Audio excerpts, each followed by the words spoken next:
கர்த்தருடைய பரிசுத்த நாமத்திற்கு மகிமுண்டாகட்டும். ஆண்டவராகிய இயேசு கிறிஸ்துவின் நாமத்தினாலே அன்பு கர்த்தருடைய பிள்ளைகளாகிய தங்கள் அனைவருக்கும் ஸ்வீட் ஊழியத்தின் சார்பாக வாழ்த்துக்களையும் ஸ்தோத்திரங்களையும் தெரிவித்துக் கொள்கின்றேன். என்னாகமத்தின் புத்தகம் 24ஆம் அதிகாரம் 8வது வசனம். என்னாகமம் 24ஆம் அதிகாரம் வசனம் 8இன் முதற் பகுதி. தேவன் அவர்களை எகிப்திலிருந்து புறப்பட பண்ணினார். காண்டாமிருகத்திற்கொத்த பெலன் அவர்களுக்கு உண்டு. தேவன் அவர்களை எகிப்திலிருந்து புறப்பட பண்ணினார். காண்டாமிருகத்திற்கொத்த பெலன் அவர்களுக்கு உண்டு. என் அன்பு கடவுளுடைய பிள்ளைகளே, இஸ்ரவேல் மக்களை குறித்து பிலேயாம் தீர்க்கதரிசி சொல்லுகின்ற ஒரு அற்புதமான வார்த்தையை தான் இப்பொழுது நாம் வாசிக்க கேட்டிருக்கின்றோம். இதில் இருந்து இன்ற கால நேரத்தில் என்ன தெரிந்து கொள்ளப் போகின்றோம் என்றால், மிகவும் முக்கியமான ஒரு காரியம். தேவனுடைய செயல்களிலே இவை பிரதானமானவைகளாக இருக்கிறது. 2 காரியம் இஸ்ரவேல் மக்களை பற்றி இந்த முதற் பகுதியில் சொல்லப்படுகிறது. ஒன்று, அவர்களை கடவுள் எகிப்திலிருந்து புறப்பட பண்ணினார். எகிப்திலே புறப்பட பண்ணினார் என்றால், அவர்கள் எகிப்தில் எப்படி இருந்தார்கள் என்றால், எகிப்திலே அவர்களாகவே இல்லை என்று சொல்லலாம். ஏனென்றால் அடிமையின் உச்ச கட்டத்தில் அவர்கள் இருந்தார்கள். தங்களுடைய அடையாளங்கள் எல்லாம் போய் தாங்கள் அடிமை என்கிறதான அந்த வார்த்தையை தவிர வேறொன்றை கூட அவர்களால் நினைத்து பார்க்க முடியாத அளவிற்கு அவர்கள் நசுக்கப்பட்டார்கள், ஒடுக்கப்பட்டார்கள், கண்ணீர் வடித்து கொண்டே இருந்தார்கள். ஆகையால் தான் யாத்திராகம் புத்தகத்திலே ஆண்டவரே சொல்லுகிறார், ஆளோட்டிகள் நிமித்தம் என் ஜனங்கள் இடுகிற கூக்குரலை நான் கேட்டேன் என்று ஆண்டவர் சொல்லுகிறார். அவருடைய உபத்திரவம் அவ்வளோ பெரிய உபத்திரவமாக இருந்தது. எதிர்த்து பேச முடியாதவர்கள், தன்னை அடிக்கிறவர்களை பார்த்து ஏன் என்னை அடிக்கிறாய் என்று கேட்பதற்கு கூட உரிமையில்லாத மக்களாக அவர்கள் அங்கே இருந்தார்கள். ஆனால் இந்த மக்களை குறித்து கர்த்தருடைய வார்த்தை சொல்லுகிறது, அந்த அடிமைத்தனத்தில் இருந்து ஆண்டவர் அவர்களை புறப்பட பண்ணினார். ஆண்டவர் அவர்களை வெளியே கொண்டு வந்தார். ஆண்டவர் அவர்களை விடுதலையாக்கினார். ஆம், அன்பு கடவுளுடைய பிள்ளைகளே, நம்முடைய அடிமைத்தனங்களிலே இருந்து நம்மை கட்டி வைத்திருக்கிறதான எல்லா விதமான பாடுகள், பிரச்சனைகள், இதற்கெல்லாம் ஒருவேளை நாம் அடிமைகளாக நாம் இருந்து கொண்டிருக்கலாம். அதிலே இருந்து விடுதலை ஆவதற்கான எந்த விதமான அடையாளங்கள் தெரியாமல் இருக்கலாம். ஆனால் எகிப்திலே அப்படித்தான் அந்த மக்கள் இருந்தார்கள்.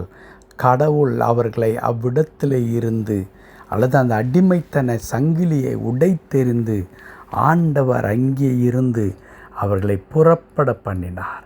அப்படியானால் கடவுளுடைய பிள்ளைகளாகிய நமக்கு எந்த அடிமைத்தனமும் நிரந்தரமானது அல்லவே அல்ல. அது எகிப்தில் இருந்த மக்களுக்கும் அது பொருந்தும், இன்றைக்கும் நமக்கு அது பொருந்தும். ஆண்டவர் நம்மை அடிமைத்தனங்களிலே இருந்து, நம்மை கட்டி வைத்திருக்கிறதான எல்லா கட்டுகளிலே இருந்து நம்மை விடுவிக்கின்ற ஆண்டவராக இருக்கின்றார். 2வதாக அந்த வார்த்தை சொல்லுகிறது, காண்டாமிருகத்திற்கொத்த பெலன் அவர்களுக்கு உண்டு. காண்டாமிருகத்தின் கொத்த பெலன். இந்த பெலனை குறித்து நாம் சிந்திப்பதற்கு முன்பதாக, யாருக்கு இருந்ததாம்? பலவீனமாக எகிப்தில். நான் ஒரு வார்த்தையை நான் குறிப்பிட்டேன். தன்னை அடிக்கிறவர்களை பார்த்து ஏன் அடிக்கிறாய் என்று கேட்பதற்கு கூட தைரியமில்லாத, அல்லது அதற்கான எந்த வாய்ப்பும் இல்லாத அத்தனை பலவீனமானவர்களை ஆண்டவர் அந்த எகிப்தின் அடிமைத்தனத்திலிருந்து விடுதலையாக்கினது மாத்திரமல்ல, அவர்களுக்கு ஒரு புதிய பலனை கொடுக்கிறார். ஒரு உன்னதமான பலனை கொடுக்கிறார். அது சாதாரணமாக மனிதருக்குள்ளாய் இருக்கிற பலன் அல்ல.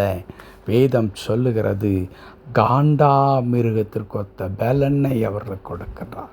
ஒரு காண்டாமிருகத்திற்குள்ளாக எவ்வளவு பலன் இருக்குமோ அப்படிப்பட்ட பலனை இந்த பலவீனமாய் எண்ணப்பட்ட மக்களுக்குள்ளாக ஆண்டவர் கொடுத்து அவர்களை பலப்படுத்தி அவர்களை கானான் தேசத்தில் அதிபதிகளாக ஆண்டவர் மாற்றினார். என் அன்பு கடவுளுடைய பிள்ளைகளே, இன்றைக்கு ஒருவேளை நீங்கள் பலவீனமானவர்களாக இருக்கலாம்.